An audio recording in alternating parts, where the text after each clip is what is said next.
નકલી driving licence કૌભાંડ સામે આવ્યું છે। કચ્છથી આ સમાચાર મળી રહ્યા છે, તેની પર પણ નજર કરી લઈશું।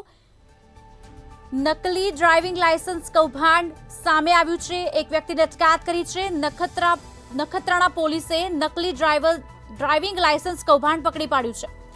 નકલી 10 ડ્રાઇવિંગ લાયસન્સ સાથે એક શખ્સને ઝડપી પાડ્યો છે। આપને જણાવી દઈએ સમાચાર।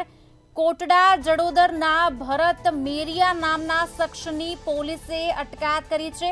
દુકાનમાં નકલી લાયસન્સ બનાવીને વેચાણ કરતો હતો, જેને ઝડપી પાડવામાં આવ્યો છે। આપને જણાવી દઈએ, પોલીસે લેપટોપ, કાર્ડ, પારદર્શક કવર સહિતનો મુદ્દામાલ કબજે કર્યો છે। નખત્રાણા પોલીસે નકલી ડ્રાઇવિંગ લાયસન્સ કૌભાંડ પકડી પાડ્યું છે। 10 નકલી લાયસન્સ સાથે એક શખ્સને ઝડપી પાડ્યો છે।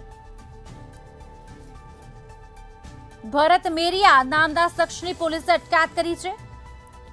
દુકાનમાં નકલી લાયસન્સ બનાવીને લોકોને વેચાણ કરતો હતો। જ્યારે નકલી વસ્તુઓની ભરમાર વધી રહી છે, તેમાં વધુ એક ઉમેરો થઈ ગયો છે, તે છે નકલી ડ્રાઇવિંગ લાયસન્સ, જે કચ્છથી આ કૌભાંડ ઝડપાયું છે। 10 નકલી લાયસન્સ સાથે એક વ્યક્તિની અટકાયત કરવામાં આવી છે।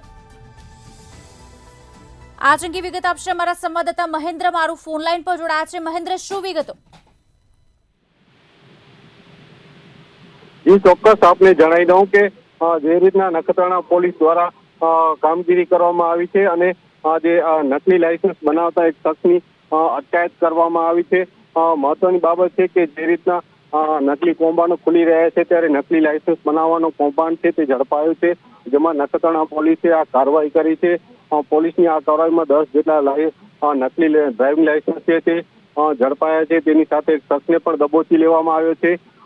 ખાસ કરીને નખત્રાણા તાલુકાના જડોદર કોટડા ગામના જે ભરત ખેતાભાઈ મેરિયા છે, તેમને અટકાયત કરવામાં આવી છે અને ખાસ કરીને જે જડોદર કોટડા ગામની બજારમાં પોતાની દુકાનમાં નકલી લાયસન્સ બનાવીને લોકોને વેચાણ કરતો હતો। આ સમગ્ર મામલે પોલીસે નકલી ડ્રાઇવિંગ લાયસન્સ માટે ઉપયોગમાં લેવાતા લેપટોપ, કોરા કાર્ડ, લેમિનેશન માટેના પારદર્શક કવર, મોબાઈલ ફોન સહિતનો મુદ્દામાલ છે તે કબજે કરી અને આગળની કાર્યવાહી છે તે હાથ ધરી છે। જી આભાર સમગ્ર માહિતી આપવા બદલ મહેન્દ્ર।